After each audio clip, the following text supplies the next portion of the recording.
The time has come. We're stood next to our MG ZS EV and we're about to embark on our grand journey. Yes, it's over 300 miles and it will be an electric road trip. See what I did there, Ben? Very, very clever. We're going to be going through rapid chargers. As you probably know, this is Type 2 and CCS. And the first point is Waterlooville. Think of the song. Right. Waterlooville. Where there's a rapid charger. You get 3 chargers for this vehicle. The home charger that's in the boot that does about 3 kilowatts. Then you've got the Type 2, which goes 7.5 kilowatts up to around 50. And then over that, you've got the rapid chargers, which are 50 and above. Now you can charge from a charger that delivers 85 kilowatts. It's quite confusing this, but it will become clearer. But it's the first time we've ever done anything in an electric vehicle on any kind of range. So we're looking forward to it. The reason we've chosen this first destination is because we think reconnecting with your family on a journey is a great thing. So we thought, instead of going up a dual carriageway, why don't we just head to a little town? Get some breakfast, put it on a rapid charge, and then get ready for the long haul. Sounds up to the good. lakes, firstly to the Aviator. Let's go.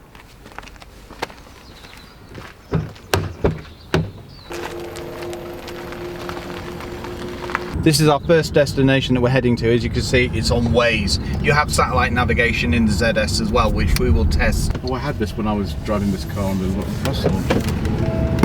Oh. Whoa! Are you all right, Joseph? Yes, very little road noise, isn't there, guys? Yes, very, very quiet. You do hear potholes, but you're bound to. The thing is, you will hear tyre noise because you've got no engine. Yeah, that's a point. So if I put my foot down around here, you will actually see, I'll make sure we're on a straight bit so I don't squash Joseph with the extra luggage. But if I put my foot down now, there you go, Benny. Didn't fall over that time. No! Now I've got to be a little more careful with lead foot here because we have 42 miles of range and 25 miles to cover. Exactly, but I think of what we saw yesterday going to Goodwood, it should be perfectly fine, shouldn't it? We should be okay, and particularly we've got the regen set to maximum, so that will really help. Yeah, and it's not like I've not been driving fast, because I've read that the real world range is around 140. Now I'd like to prove that wrong, because I was driving rather quickly pretty much all day yesterday, coming back and forwards to Goodwood, because I had to keep accelerating onto dual carriageways, you know, up to around 70 miles an hour. That's what I like Mr. Frank's driving. As you can see, our range has changed ever so slightly now. It's now saying 39 miles. But if I stick to about 61, we should be good. Something about the driving experience about this. It is a bit wallowy and it does have a little bit of roll, but it's not excessive. Yes, if you go into a roundabout rather quickly, as I found out, it will dip down. But in normal driving, you just don't get anywhere near that. It's very comfortable, it eats up potholes, and it's very good on undulating roads, it really is. As you can see then, got out of trouble nice and quickly in front of, I think it's a Caterham. One thing that we've noticed is when we hit the 40-mile range, it told us that we needed to recharge. Very good. As you can see, we're driving through Chichester now. We have 29 miles of range. The regen has pumped up our range, which is nice to see. Now realistically, if I take my foot off the accelerator, it will literally do that and start stopping quite immensely. So regen is very good, especially on level 3. You've got 1, 2 and 3. And how easy is it to set the regen levels then? Literally this. On KERS. Oh, cool. Hey Annabelle. Yeah, one of them was really recent. Yeah, but yeah, we were all Don't right. confuse No, me. we were all right. Everybody was correct, just confusing. So this As you can see, this is the kind of thing that happens when you go on a family road trip, isn't it? Even though we're all friends. Okay, Ben, just turn right. Yeah, you're still on 29 miles, Ben. That must be the regenerate. We haven't used any bow power. Any range at all. We're not really surprised though, are we? Because when you take this into an inner city environment, it does increase for around 230, doesn't it? From the 163. That's right, yeah. So we not used any range at all driving through Chichester. We're just basically using regenerative braking and just coasting along under 30 miles an hour. That's great. This is what we found when we drove it in London, was that it was like this, we hardly use any range. One of the things I noticed when I was driving this on the press launch with Annabelle. You drove this exact car. Annabelle and I drove this exact car. Is that it's very comfortable because the suspension's quite soft. Now it doesn't mean you get body lean through the corners as we've seen, but you know, most people wouldn't drive this car that hard, so it doesn't really matter so much. Yes, so Planet Auto style driving is not what most people do. So when you're driving through town, the suspension is very compliant. It's quite soft. It deals very well with speed bumps and potholes and things like that. And many SUVs of this type have very firm suspension these days, unlike this car. And it was just a revelation to drive this car in places like Hampstead and Highgate and find how compliant it was and how comfortable it was. And I think, Annabelle, that's why you found it to be a really easy car to drive, because it's electric and it has the, you know, compliant suspension rather than it being really firm. It was the combination of all of it, Joseph, I do agree. Yeah. It was a very comfortable ride. Because it was an electric, you didn't have to worry about having to go through all of the gear changes. No. It was just such a smooth journey, and it made it completely stress-free. I've just engaged sport mode, so let's get out. Well done, Ben. We got out of the roundabout really, really nice and safely and quickly. So because you've got things like blind spot detection in this particular car, not in the standard petrol one, it just gives... add, I did sacrifice 1 mile with the accelerator. You did, and now you're in eco mode again. So I can now move left, and then I'll let you carry on, Joseph. Yes, of course. Now, so there we go. One of the things you get in a ZSEV, there's lots of extra features over a standard petrol one, is blind spot detection. And that really helps in cities when you're constantly moving between lanes. And you've got cross traffic monitoring as well. You've got rear cross traffic alert when you're pulling out of spaces and things like that. It's brilliant to see all these extra safety features in a very affordable package. And when the car starts up, as Ben demonstrated earlier on, it goes through the checks of all the systems. And I'm amazed how many this car has fitted as standard for the price. I'm looking forward to breakfast. I'm sure on You've got my wallet, haven't you? Yes. One of the things that you might be asking yourself is how easy is it to find charging points? The quickest and easiest way we found is by using Google Maps. You just type in electric charging points near me or electric charging points near the destination that you're going to, and it pops up. See? You can also get lots of apps as well, though, can't you, Annabelle? There is, yes. There is. We've got Polar. We've got Pod and Point. Chargemaster, which is BP. Right. On my phone at the moment, I have Pod Point and Polar Instant. Gives you quite a lot of information, and you can build up a really quick and easy picture of how to plot your journey. Tells you what type of charger it is as well. Fast chargers, rapid chargers, so CCS Type 2. Yes. We've all noticed that even though it has soft suspension, it's still very well planted and doesn't blow around in winds. No, it's very stable. We found that, didn't we, Joseph? Yeah. As you can see, the regen will start working now. I won't back off yet because it will literally just start stopping us. Now everyone's starting to slow, so I will use regen here. As you can see, I'm actually having to put power on to keep going. To keep going to the junction. Yes. So first exit roundabout, Ben. Thank you, Joseph. Okay. I think it's throttled us down a bit. I wouldn't be surprised. Yeah. One thing I noticed before while reversing this vehicle up to the cottage is you don't need to use the pedal. It'll actually just pull itself away and then you just brake. We've just had a state of charge low, please recharge. And that's where we're heading now. Those are actual charge reports just there. Yeah, Where? Yeah, there we are, look, right hand side. Oh yeah, cool. Go. InstaVolt.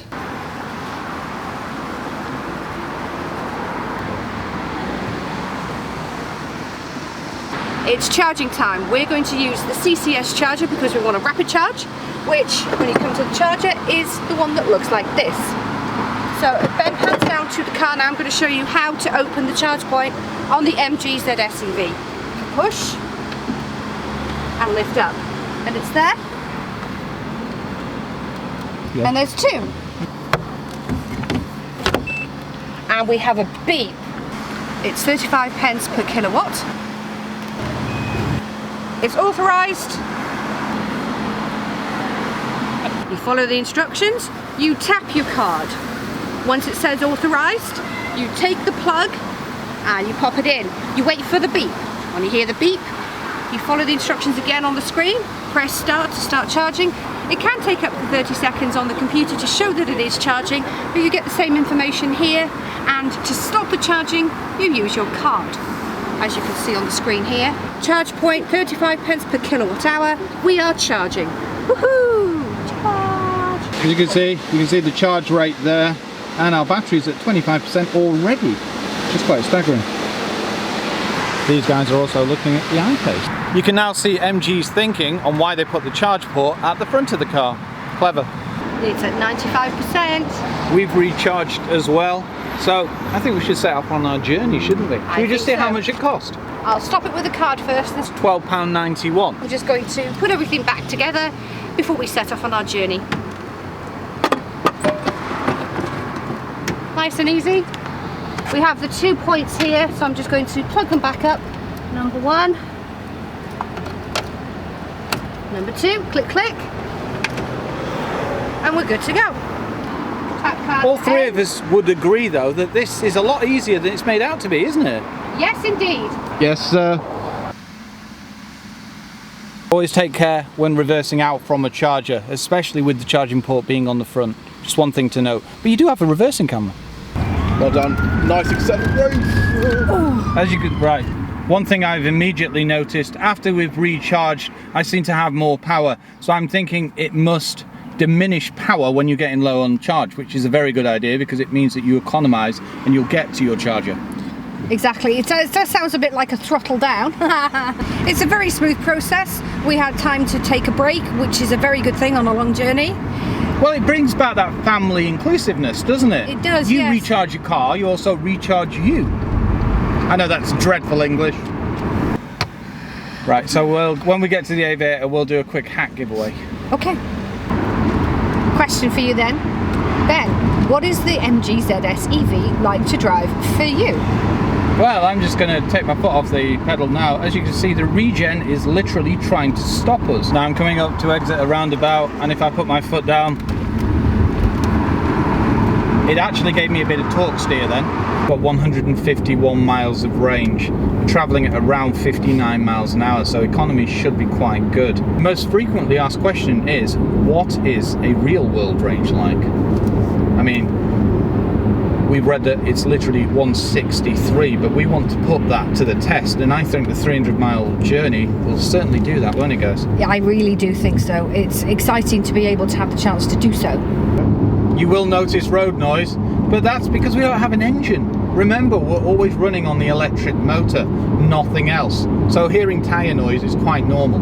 When you're going down dual carriageways and motorways, it literally just Glides, really. Yeah, it glides. It does have that element of glide. One of the things to mention is because this is a family car and it will be used by people with children, the ride is very comfortable in the back. The seats are very comfortable in the back. It's ideal for transporting a family around, as well as that you've got very little noise because there isn't an engine. So I think that's one thing to bear in mind if you're considering an electric vehicle to transport your family around. Right, okay. We're now travelling at 70 miles an hour, so it'll be interesting to see how the mileage goes down on the range. Currently we're reading 146. And we are, what, 8 miles into our destination? We are. So it's holding very well. We're going up a slight hill, so let's see how that affects. We've dropped 1 mile.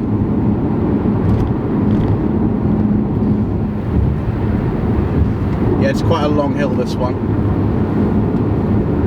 Just so you know, we're in eco mode, and as Joseph just added, this is a long hill, so we'll try and do a steady climb as opposed to my normal floor it. The adventures of a long haul. In case you're wondering why we're down here, we've just been to Goodwood Revival. That's why we've got all these things in the back. And things like this. Yeah. That's another thing we're looking at, isn't it, on a long haul journey, how range is affected by load. Well, that's it, there's 3 of us and our boot is completely stacked laden. full, and There's also things to the right of Joseph, which I may have accelerated hard onto a roundabout and crushed him with them all. Apologies. But you need to pull out fast at some roundabouts, especially around here. But that's the thing, there's absolutely no problem with it. You put your foot down in eco and it will zip out. Put it in sport and that's a whole new level. Apology accepted, sir. A 50 limit, yeah. Yeah, this is all the way now to Eastleigh. Now if I back off, I can feel the regen quite heavily. So I'm just going to accelerate up to 50. I will try the cruise control at some point as well, but I'm just intrigued to know how it is under manual conditions. We've leveled out to about 143 left on range, so it's doing very well. And we have 14 miles to the next stop on our journey. It'll be interesting to see how it works, won't it? It will, yes. Safety features really do make this car a lot safer than the previous one, but as we mentioned, it's aiming for NCAP 4 and 5 and it's still waiting type approval, isn't it, Joseph? It is still waiting at the moment for type approval, although it should be with customers very soon. We've got 142 miles left, so even after that quite steep hill, now we've got into the 50, the regen's really doing its work. Well, it's still on 142 and we've gone 2 miles, so it hasn't changed. Impressive, very impressive. It's a nice smooth ride, even with these kind of unfinished surfaces here. The needle changes dependent on how much power I put down. As you can see, the dial on the right shows me how economical I'm being. 3 miles left on our journey and our range is still a very respectable 137 miles. We have been through a 50 limit, we've also been doing a 70 limit as well. So it's quite a good representation of real world figures. We're still in economy mode and we're on regen 3 as well. Bye. Right, so much. Bye. We've got to Eastleigh and we're setting off on our final leg of this first part of the journey, and that's to the Aviator at Farnborough. We have 132 miles of range, a 43-mile journey and 48 minutes of driving to do. So it's going to be interesting to see how the car copes with this next section, especially with me, Mr. Leadfoot. And I just have to say this, it isn't dark, we're not both wearing sunglasses. And we have a full tank. Comment in the section below if you get the reference, and if you do, kudos. If you don't, I can tell you all about it. And we've not really got a full tank because we've used a bit, but we're doing well. Yeah. Sorry, some references just need to be referred to. So. Well, the thing is, I monopolised it during the launch, you see. I got to do it all, and Ben didn't even get to see I wasn't even there. car. So I have literally the... I do find it quite apt though, we've ended up with the same car that you actually drove at London. Yes, it's Providence. It's It is.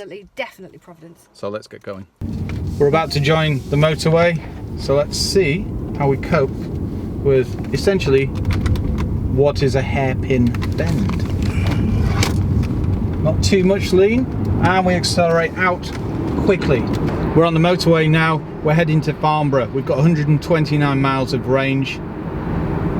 We're in economy and we've got regen 3 on as well, which means if I back off, as you know now, it will start braking. But that will give you more range. We've got 41 miles to go. Just so you know, we are using Waze. We're going to test the MG satellite navigation on the way back up to the Lake District. And just so you know, everybody, the boot is laden. It's very, very full. We've recharged at Waterlooville, and there was an I-Pace next to us that was recharging. It was being test driven, and they showed an interest in this car, especially the price of it. They liked the look of it as well. They did. Also, another guy pulled up in the diesel, I think it was Kia. He also said, oh, so how long does it take to charge? And I said around 45 minutes. He's like, Really? oh, yeah, Really? that's quick. Very, very And then quick. we walked off. We realised he was looking around the car and looking at the chargers. And then we saw an Alvis pull into the garage. A beautiful car, by the way, if you don't know what we're talking about, have a look. 1930s. We went and had a chat to the guy, and he was asking what we were doing and, you know, where our love was for cars. And we said that we had this on test. And he goes, it's no good. They don't do a van. And I said, they do. They actually do electric vans. And we had a look at one at the commercial vehicle show. And that was the Peugeot Boxer. and he was completely unaware of it, so I told him to go and check out the review. So that's 3 inquiries about electric already today just by parking at a charger. It's amazing how much of a conversation starter it is. It is. It piques people's interests and it gets the conversation going like I've not seen for quite a while. Well, that's it. People expect low range, they expect high prices. Well, it cost us £12.91. Yeah, Sorry to but I mean interrupt the you there. car as well. £12.91 for a 95% charge. But the car, That is true. We have the, as it is the exclusive range in this trim, you get the windmill alloy wheels. It's a very lovely interior. it has chrome door handles as well. You also get automatic lights, rain sensing wipers, and a whole host of things that you just don't get on a combustion one. But it has come a long way since the earlier one. Doesn't look much different on the outside, but on the inside you've got things like this floating center console, panoramic sunroof with tilt and slide. Hello. Hi. We're halfway through our journey. We have 19 minutes left. Oh, we're actually well over halfway, and 16 miles left. We have 98 miles of range, but I have been playing with it on the motorway. I've been blipping it and seeing how fast it will go and seeing how it affects range. I'm quite impressed to have just under 100 miles left, because I know that we're going to recharge it at Farnborough anyway. It seemed that you really were having fun with it. You really did like the versatility of being able to blip around, move about. It's a very, very drivable car. I like the way that you can just put your foot down and nip out in front of things. You know, if something decides that it doesn't want to let you out for whatever reason, you just literally blip your foot and you're out of danger within seconds. Because you have the power to do so. Even at 70 miles an hour, if you need to put your foot down for, say, a couple of seconds to get out of trouble, there is readily available power, and it is instant. Next stop on our road tour north is Farnborough. We've arrived at the Aviator in Farnborough. We've got about 80 miles left on the range. It's been a very smooth, very comfortable ride. Thank you for driving, Ben. This EV, we've been wondering what we're going to come across. Charging it, routes, where we'd have to go, how it was going to react, what range anxiety there would be, and that kind of thing. And there's none of it. The rest of this long haul is going to be fabulous. It's really going to prove that you can take an EV all the way to the north. Goodwood is not beyond the realms in an EV from the north.